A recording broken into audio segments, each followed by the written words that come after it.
5 datos sobre los capibaras. Estás viendo D-Fact. 1. Son semiacuáticos y son excelentes nadadores. 2. Son herbívoros pero también comen desechos. Comen principalmente vegetación que crece cerca del agua y pasto. Un capibara adulto puede comer hasta 4 kilos de comida por día. 3. Al ser roedores tienen 2 dientes frontales que nunca dejan de crecer y tienen que estar lijándolos con vegetación, cañas de azúcar o madera. 4. Son muy amigables y pueden llevar una relación sana con cualquier animal que no sea su depredador. 5.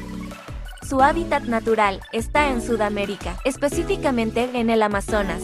¿Sabías todo esto sobre los capibaras? Para más datos, suscríbete a D-Fact.